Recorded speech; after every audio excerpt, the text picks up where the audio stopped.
Thank you very much. Thanks so much for that kind introduction, and thank you very much for the invitation to give this masterclass.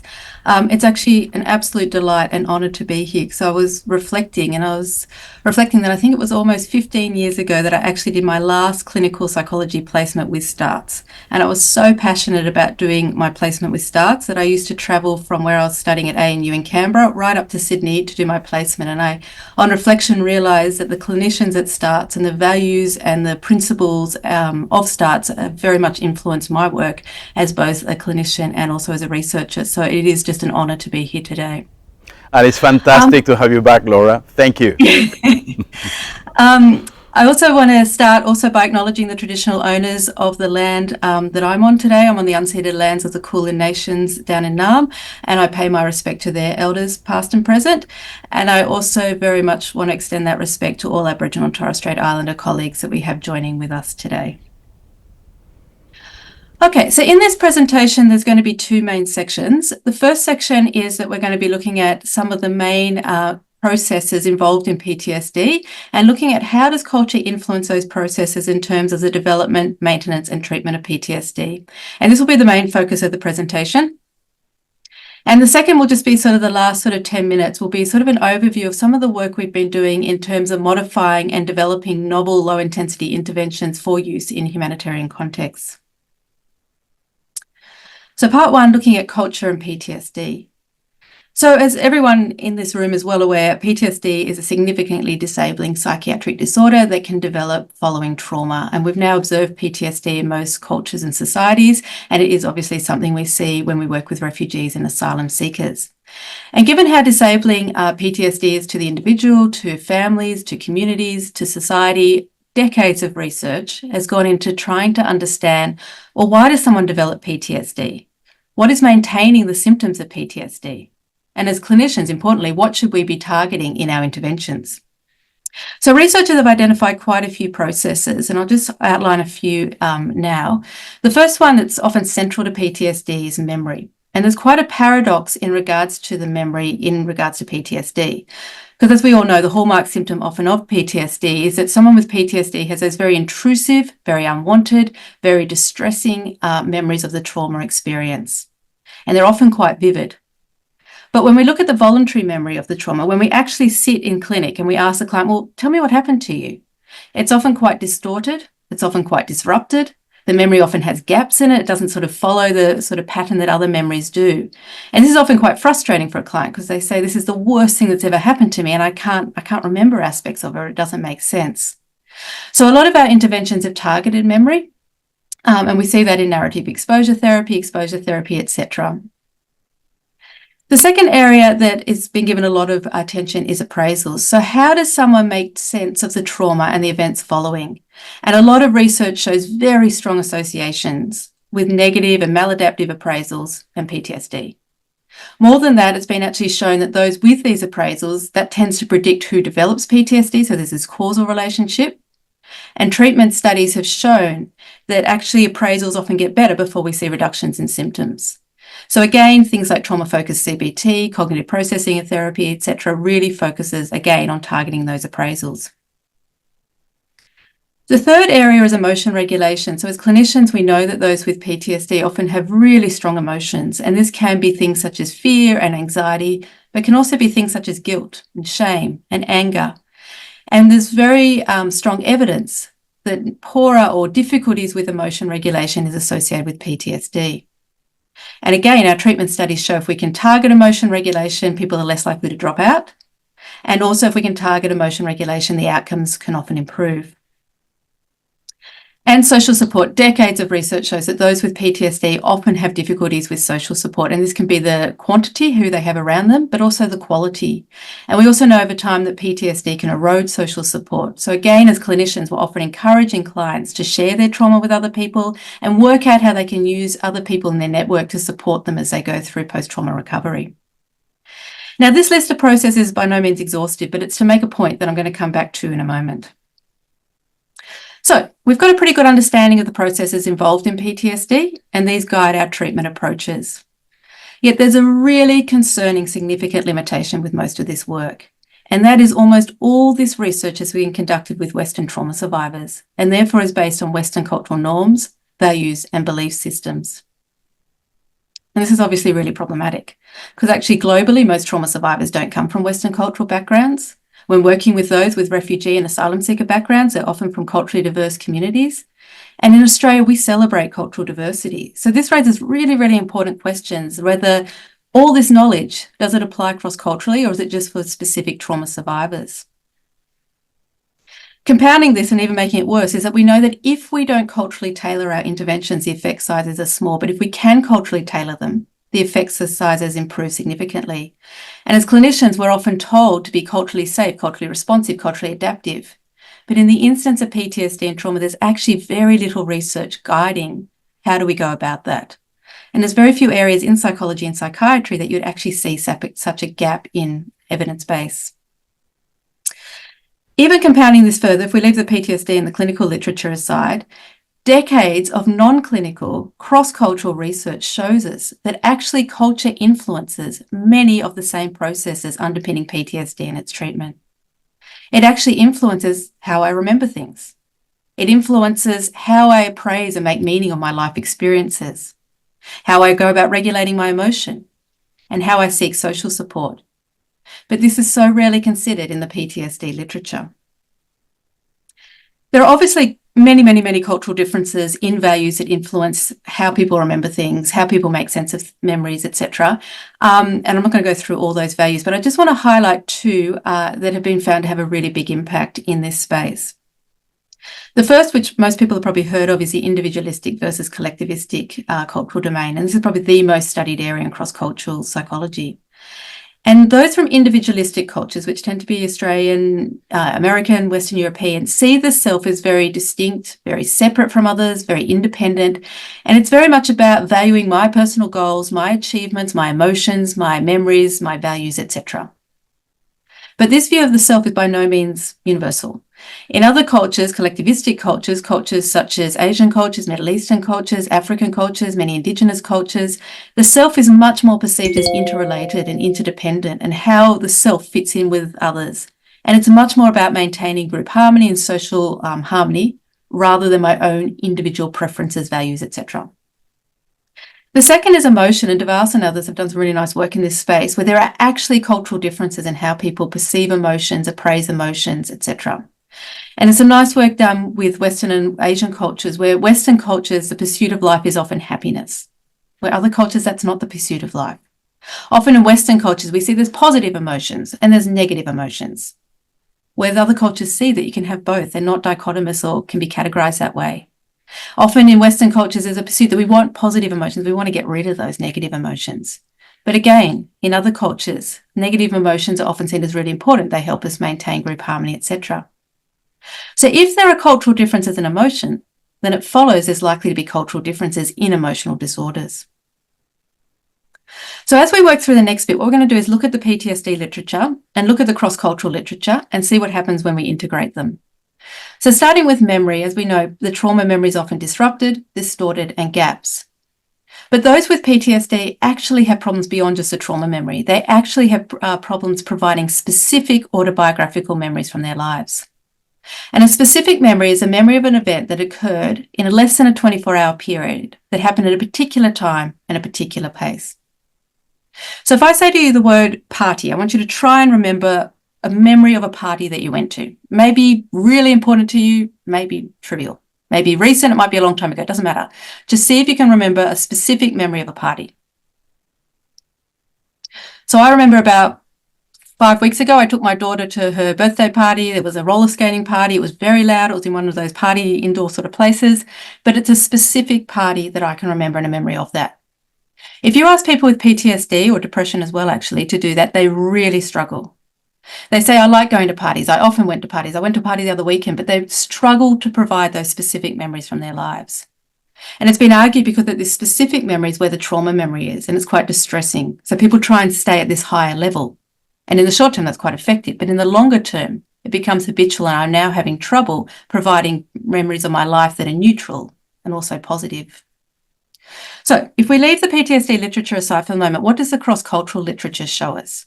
There are cultural differences in the way people provide their memories. And this even starts right from those preschool years of age where our memories start to develop.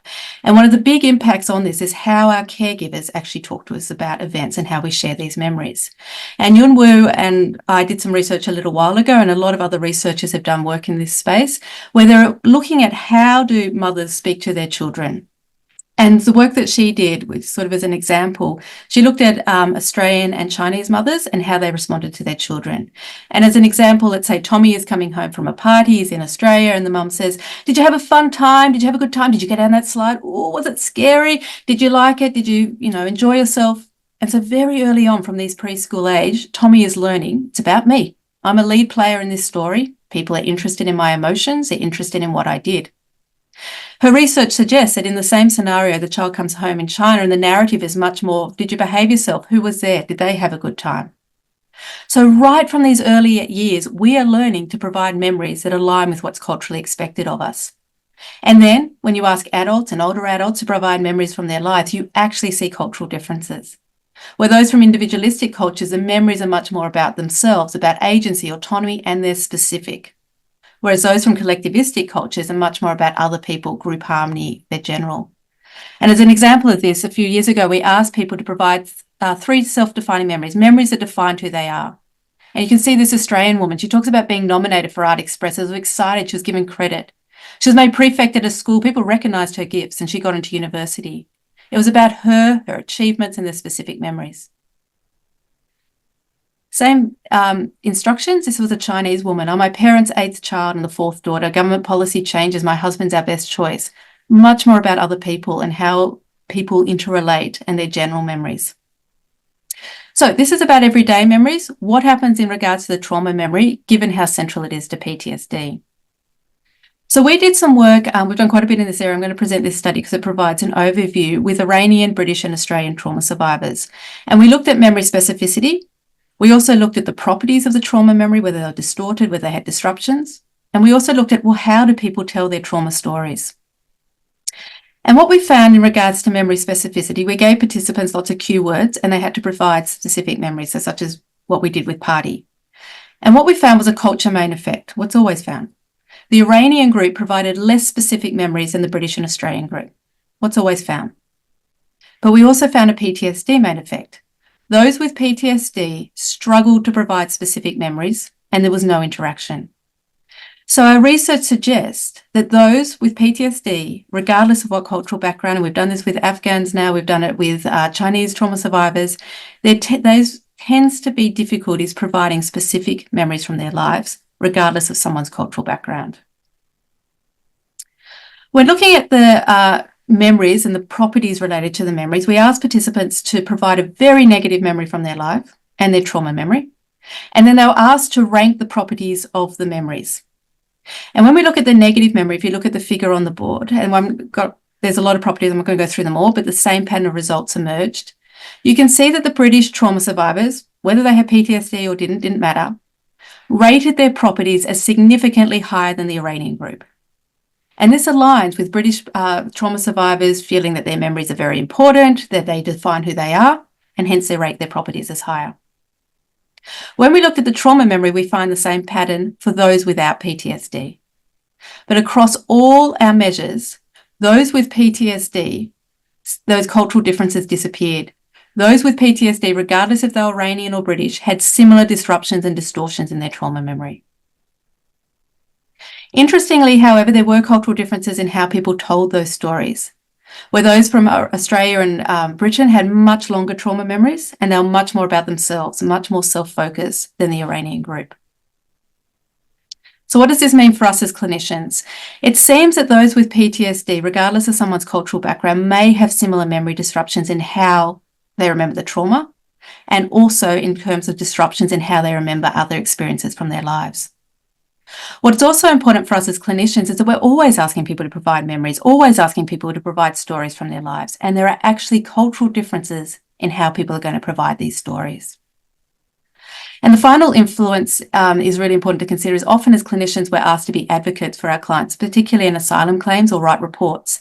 And often in these claims, people are trying to work out whether a memory is credible or not. And it's really important to realise there are cultural differences in how people provide memories, rightly or wrongly. It doesn't make them right or wrong. There are actually cultural differences in how people provide their memories. All right, so moving on to the second process, if we look at appraisals, as clinicians, we know that often with PTSD, people have trouble with control, responsibility appraisals around agency and mastery. Again, if we leave the PTSD literature aside for the moment and look at, well, what does the cross-cultural literature show us? Decades of research show that these appraisal types are really, really important from those from individualistic cultures, and they are strongly associated with someone's well-being. But in collectivistic cultures, they're not as valued, and the associations with well-being are often less strong and they're often weak. And so again, this raises really important questions because often as clinicians, we are encouraged in cognitive processing therapy and other interventions to focus on control, but maybe they're not as appropriate to focus on in other cultural groups. So when we brought this research together, we looked at, this was a study Jess Bernardi did, we looked at trauma-related appraisals amongst European Australian and Asian Australian trauma survivors. And what we found was what's always found in the literature, that control appraisals are associated with PTSD. But what we found that was that cultural groups strongly moderated this association. Where this association was really strong for the European Australian group is what's always found, but it was weaker for the Asian Australian group and often not significant. So again, it raises really, really important questions regarding, are these the appraisals should we be working on in our interventions and in our therapy sessions, or are other appraisals more culturally relevant and more appropriate? So this made us think, well, what appraisals should we be focusing on? And we've been doing some work with Malaysian trauma survivors and Chinese trauma survivors. And what seems to be emerging is maybe appraisals around fatalism, about whether there's a higher decreed or a higher being or way that I make sense of it. Cultural beliefs about adversity, whether other cultures actually see that that suffering is meant to happen, and whether that's I've got to accept it and it makes me stronger, can be in a form protective. We often as clinicians in the PTSD space talk about the negative self, that I'm damaged, that I'm a bad person, but we always need to remember when we're working cross-culturally that it's going to have that relational aspect. And often our research is suggesting that maybe I'm a bad mother or I've let my community down. It's just as appraisals that need to be as considered. Negative world, whether people see the world as a dangerous place now. And finally, secondary control. So primary control is what we're talking about before, is where I try and control the trauma and the situation. Secondary control is where I try and change myself and accept what the circumstances are to the situation. And it seems that these appraisals may be more relevant. What our research is really showing is that we absolutely need more research in this area. We need more understandings of how culture influences the appraisals following trauma and how that impacts on recovery. So again, what does that mean for us as clinicians? As clinicians, we need to think about someone's cultural background and how actually even cultures make sense of adversity and trauma. The ideas of fatalism and religion, and often this isn't considered so much in our clinical training, and also secondary control. Our research is also indicating that it's more about someone's self-construct, whether they see themselves as more independent or interdependent, rather than just someone's cultural background. So there is differences obviously within cultures too, and actually spending time with clients to explore some of this. As clinicians, we need to understand that trauma is going to impact also on interdependent aspects of self, that actually cultural identities and practices and values often provide meaning and strength, and often we don't always explore people's cultures, and that gives people strength. And that actually how people and how cultures perceive trauma needs to be explored. And generally what we've often seen in the PTSD literature is there are appraisals that are sort of good and sort of bad, but what we need to actually see now is that it very much depends on someone's sociocultural context and the way they're interpreting it based on that. All right, moving on to emotion regulation now. What we know in the PTSD literature is obviously suppression. Those with PTSD tend to suppress, they tend to worry, they tend to ruminate, tend to avoid, and they tend to have these more general dysregulation. What does the cross-cultural literature show us? That decades of research show us that those in individualistic cultures tend to suppress and ruminate, and that tends to be bad for you. But in collectivistic cultures, it's been found that suppression isn't that detrimental. It's often needed to be able to adhere to those group norms and the group harmony. And rumination is often not as detrimental because I'm not getting in that sort of self-immersed sort of pattern of thinking. So again, what does this mean for PTSD in our work? So this was a study done by Amanda Naguledran, and we looked at European Australian and East Asian Australian trauma survivors with and without PTSD and looked at emotion regulation. And what we found for the European Australian group, what's always found, is that those with PTSD had less reappraisal, they suppressed more, they worried more. But for the Asian Australian group, there was no differences between those with and without PTSD on these emotion regulation strategies. And what tended to be was that the PTSD group across cultures tended to ruminate more and avoid more. But again, as clinicians, this raises really important questions because emotion regulation is so central, but we have very little understanding. And we potentially need to see more work around acceptance. That's sort of what our work is sort of suggesting, that the emotion regulation of acceptance may be more important. Our work is thinking that rumination, regardless of someone's cultural background, tends to be problematic. And interestingly, suppression we're not seeing in some cultural groups, particularly those trauma survivors valuing interdependence, doesn't seem to be as associated with PTSD. So again, that raises important questions for us as clinicians as to whether people are meant to express their emotions during our trauma work. Are we expecting that? And again, more research needs to be done. Just wrapping up this section with social support now. There's different kinds of social support, and one of the main kinds that has been focused on in the PTSD literature is explicit social support. So that is where we encourage our clients to go out and tell someone about their trauma and their stress and ask people for help. But there are other forms of social support, such as implicit, and that is when you actually ask people just to be around their social networks without having to tell people about their trauma and without actually having to ask for help. And what the cross-cultural literature and our research is starting to demonstrate is that in Western cultures, explicit social support is really, really helpful. Yet what some really neat studies have shown that in Asian cultures, actually asking for explicit social support increases stress because it's putting burden on other people. And again, it tends to be potentially implicit social support that may be more important. Actually just encouraging people to be with their family, with their networks, may be more beneficial. But again, more research is needed. So again, as clinicians, it makes us think whether we need to explore with our clients whether it is essential, whether it is stressful to actually get people to share their trauma with others, and whether how people go about seeking their social support. Okay, so wrapping up that area, that section, as we know, memory, appraisals, emotion regulation, and social support are central to post-trauma recovery. And what our research is highlighting is that culture impacts on those elements. And we need to think as clinicians how we bring that together. All right, in this last few minutes, I'm just going to very briefly go over some of the intervention work that we've done. This is some work we did with Karen refugees here in Melbourne, and this was work done by Jess Bernardi. And we were actually approached by a local service here who had a group of Karen refugees and were quite wondering about what interventions could be offered. Their PTSD levels were very high. They had very limited education, just primary school education, and their literacy and understanding of also English was quite limited. And so there were questions about, well, what could we adapt and how do we culturally tailor this? So what we did was we actually looked at cognitive processing therapy and worked on the research that I just have gone through to see, well, how can we modify it? Could we modify it so it's more culturally appropriate? We only had 10 Karen refugees and we had to do a lot of brainstorming and on the spot trying to make it flexible. I'm happy to answer questions about this afterwards. But what we were excited about was that this program was well accepted and it had high satisfaction amongst those who took part and no one dropped out. And excitedly, everyone sort of improved. No one had PTSD diagnostic criteria afterwards, and there was an improvement in PTSD symptoms. So this was all pretty exciting, but there's a really important point that I do need to add. And that is when we did our 3-month follow-up, a significant proportion, almost 60% of participants were actually worse. And this coincided with some of the world events that were happening in Myanmar, with the conflict going on there, which raised really important questions as we think about our interventions with refugee populations, because the trauma isn't always over. Things in the world will happen again that re-trigger it, and raise sort of questions, well, do we cover that in our interventions? Do we do other interventions later on? Do we do follow-ups? And I think as researchers, we're not always quite sure, and I think more research needs to be done in that space too to actually see that bigger picture. Finally, I'm just going to talk very briefly about some of the work we've been doing in low middle income countries. We've been mainly working in Afghanistan.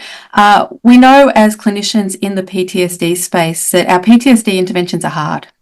They're hard for us as clinicians and they're hard for our clients. We know that dropout is quite high, and we know that a significant proportion of people still even have symptoms after going through our interventions. And that's in Australia. That's where we have strong health systems. That's where we have lots of clinical psychiatrists, mental health practitioners. What about in settings, in humanitarian settings, where there's been so little research, with adolescents who have been very war exposed, and there are challenges to the health system? There are amazing clinicians there, but not as many as we have here. And so this has made us wonder, what could we be rolling out in these sort of sectors as well, which may also have relevance here in Australia. So this is Professor Ahmadi. He's an incredible researcher and clinician who was based in Afghanistan, who we've been working with for over a decade now. He's amazing, and he's led a lot of this work. Our more recent work it happened in sort of 2021. As people might recall, in May 2021, there were some terrorist attacks that went off in Kabul, and Sayed al-Shahada School was attacked. And the girls who were leaving school at the time were exposed to this. Many were killed and injured, and many witnessed this. And the school actually came to us and said, there's huge amounts of distress and there's nowhere to refer these young people. And so we started to work out, well, what could we do? And so we decided to run some of the work that we'd been thinking through. And so we divided the girls into 3 groups. One, there was no additional contact. They were provided intervention later on. There was one group that was given trauma-focused CBT. So that's similar to what we know. It's a very talking therapy. It was very intensive. It was run by a clinical psychologist. It was very intense sort of intervention. But the intervention we're interested in was this modified written exposure therapy, where we just had a health professional. We gave them a few hours training, and all the young people did was to come 5 days in a row and simply wrote about the attack, including their thoughts and feelings, went home, came back the next day, wrote about it, etc. for 5 days. And we wanted to know, would that have any effect? So here we can see the young people as they take part in this intervention. They started off. We can see that this is an image of the trauma-focused, the talking therapy, which is similar to what we are used to here in Australia. And this is a written exposure group. We're simply just given instructions to write, and then they wrote about it for 5 consecutive days. What we can see in this figure here is that at baseline, the PTSD symptoms were high amongst these girls. But what was exciting was that at post-intervention and follow-up, their PTSD symptoms had gone down. But what was more exciting for us was that written exposure therapy, that simple task of just coming and writing about the trauma, 30 minutes, 5 days in a row, actually had similar effects to the trauma-focused CBT. We're also really interested in what did the young people think about this? And the adolescents said they felt more focused and they could pay attention more. They were really excited they'd learnt this new skill. They were very keen to keep writing. And a lot of them were really excited to be able to publish their stories, because it was the first time they'd been able to share these stories. And they were actually teaching their friends and family to also use these techniques. They noted that at first they were afraid to face their experiences and avoided it, but now had courage. They didn't think it'd be so effective. And the facilitators really noted that the adolescents were much calmer, and they'll be able to tell this story. Now, it was much more a story that there was a past, that this event had happened, this trauma, but there was also a future, and they could tell these stories. So we were quite excited about this work, and we had sort of funding to go ahead with this. We had planned that we were going to run and roll out a 10-week sort of session, where the first bit we were going to do memory specificity training, where we were going to help the young people learn how to provide specific memories, and then we were going to do this written exposure therapy, and we were ready to go. And as we can all recall from the events of August in 2021, when there was large significant political changes in Afghanistan, with the Taliban taking over and the US and its allies leaving. And this raised really, and again, I'm happy to answer questions about it, but ethical questions, whether we kept going, what should we do? And we spoke to community, and community was very much, please continue with the work you're doing, because there's so few services in this space. So we did, under Professor Ahmadi's leadership and as a clinician, we did work with the girls in Kabul, and we did try and roll out this intervention. We did have to reduce it to 2 weeks because the community was very much, it's unsafe. We cannot run a program for 10 weeks. And we assessed symptoms, as you can see listed there. And what we were excited about is, again, PTSD symptoms reduced, and so did our depression symptoms. So this appears to be an intervention that may have some potential in being able to help adolescents in humanitarian contexts. It may have utility here in Australia. It was very low intensity. It was quite low resource. And we've also now tested it with boys in Kabul as well. And we're just finishing up a trial with adolescents in northern Iraq who had been affected by ISIS. And again, it's showing sort of positive sort of results as well. So it's a bit of a watch this space. So, in summary, culture influences the very processes known to be involved in PTSD. It influences how we remember the trauma and everyday experiences. It influences how we make sense and meaning of the events that happen in our lives. It influences how we go about regulating our emotions, and it impacts how we go about seeking support, whether we seek support, who do we seek it from, and whether the support is beneficial to us or costly. Yeah, but so rarely this is considered in the PTSD space. We need to have a greater understanding of the processes playing a role in PTSD from a more global perspective. And we need to develop more low-intensity interventions for PTSD that can be rolled out in humanitarian contexts and in Australia. And finally, as clinicians, we have a long way to go in terms of cultural safety and being able to listen and learn and ready to change. Thank you very much. Thank you to the team.